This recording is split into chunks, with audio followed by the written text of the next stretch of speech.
Hari ini saya menghadirkan tamu yang luar biasa.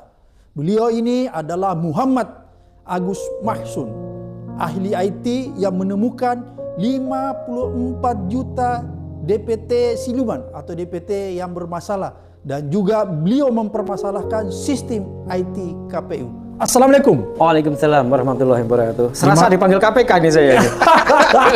Ini bukan KPK yang panggil Mas Agus. Mas Agus, kita lihat ini ya. Begitu banyak persoalan yang kita lihat hiruk pikuk di dunia ini ya, di dunia maya, di dunia nyata tentang kecurangan pilpres.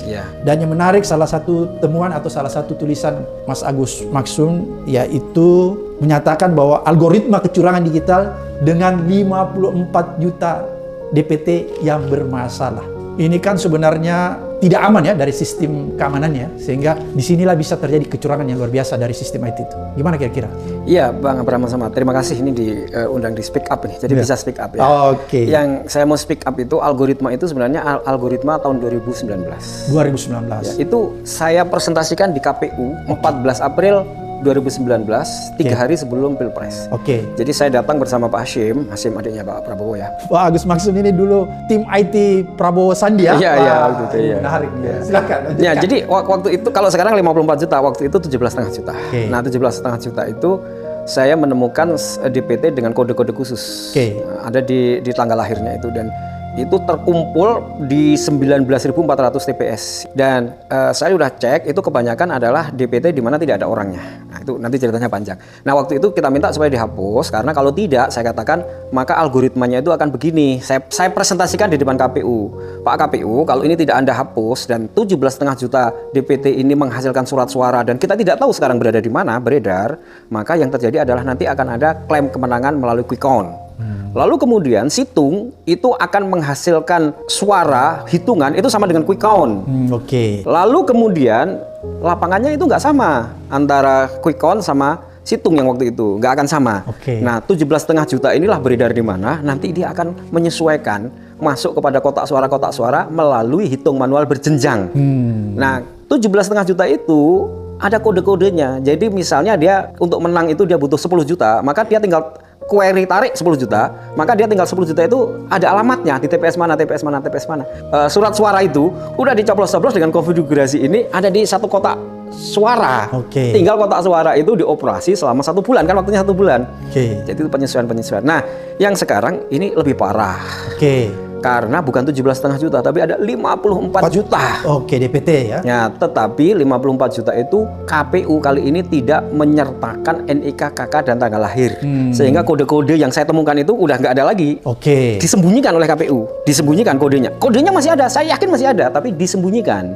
Karena kan udah kita bongkar tuh di 2019. Nah, maka kemudian sebenarnya saya meminta kepada KPU 54 juta itu tolong ini divalidasi dan diverifikasi. Ini ada bermasalah. Masalahnya adalah satu, usia di bawah 17 tahun. Itu ada 16 tahun, ada 14 tahun, ada 4 tahun, ada 0 tahun. Nah, lalu kemudian orang usianya di atas 100 tahun, tapi ada sampai 1030 tahun. Kemudian ganda banyak sekali, kemudian RT RW-nya 0. Nah, RT RW-nya 0 itu saya menengerai dan saya mendapatkan data dari analisa saya itu adalah penggelembungan di daerah di mana RT RW-nya 0. Jadi, misalnya simpel gini, penduduknya itu sekian, lalu DPT-nya itu 120% dari jumlah penduduk. Nah, jadi pasti kan ada itu. Nah, itulah yang saya sampaikan kepada KPU. Tolong ini divalidasi dan diverifikasi. Dari 54 juta itu yang benar berapa, yang tidak benar berapa. Misalnya contoh yang tidak benar itu begini. Ada nama ganda, namanya Galan Priyatmaja. Itu terulang 11 kali. Namanya sama persis, umurnya sama persis, ada di TPS yang sama. Artinya kan dia itu sebenarnya cuma 1. Tapi Anda mencetak 11 surat suara, berarti ada kelebihan 10. Nah, kelebihan 10 itulah yang saya minta, tolong ini Anda edarkan kemana? Ini kan Anda cetak ini karena pencetakan itu mengikuti DPT 2 Juli. Nah, contoh inilah yang saya maksud. Kalau begitu, tolong Anda verifikasi, Anda validasi berapa sebenarnya yang valid. Misalnya ya, yang ganda ini kan ada 10 tadi. Kemudian ganda-ganda yang lain dan dengan beberapa item akhirnya berapa sih? Let's say katakan, yang valid 34 juta, berarti ada 20 juta. Berarti DPT-nya tolong dong dikurangi dari 204 juta coba menjadi 184 juta. Lalu 20 juta surat suara yang Anda cetak itu jangan Anda edarkan. Mana? Kita musnahkan. Kenapa? Loh kalau enggak, maka algoritmanya saya nyatakan begitu. Nanti itu hari H pasti akan ada klaim kemenangan melalui quick count. Lalu kemudian diikuti oleh situng yang sekarang bernama Sirekap. Karena saya sudah investigasi Sirekap itu.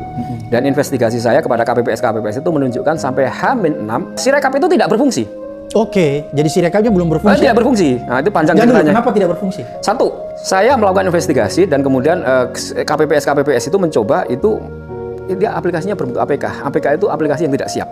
Kalau sudah siap itu kan mestinya ada di Play Store atau di Apple Store atau PWA kan gitu, di APK. Yang kedua, ketika mereka mencoba errornya banyak sekali. Jadi dia belum mengalami proses namanya UAT, User Acceptance Test, itu belum. Sehingga kemudian saya berkesimpulan, ini kalau Sirekap di hari H menghasilkan angka, pasti di angka simulasi. Saya sampaikan begitu di podcast tanggal 13. Nah, simulasinya itu pasti mengikuti quick count. Nah, yang terjadi adalah Sirekap memang tidak berfungsi akhirnya. Yang berfungsi itu situng 2019 difungsikan sebagai Sirekap dengan alamat pemilu2024.kpu.go.id yang beralamat server di Xinjiang, Taobao, China itu. Jadi ini yang beroperasi itu bukan Sirekap tapi situng 2019. Tapi orang kemudian menyebutnya Sirekap. Kalau mau tahu silakan cek di Sirekap, itu namanya alamatnya di sirekapweb.kpu.go.id. Itu tidak berfungsi dan itulah yang beralamat di Singapura. Yang servernya ada di Alibaba juga Singapura tapi data centernya. Tapi yang situng difungsikan sebagai Sirekap beralamat di pemilu2024.kpu.go.id itulah yang berfungsi. Yang itu beralamat di China itu, di Taobao, perusahaan yang namanya Taobao itu anak perusahaan grupnya Alibaba, miliknya Jack Ma. Nah, kita kan tahu Jack Ma itu direkrut oleh Pak Jokowi sebagai penasihat e-commerce. Saya kira kita semua tahu kan gitu. Nah, ini kan yang menggegerkan juga ini. Kenapa kok bisa Pak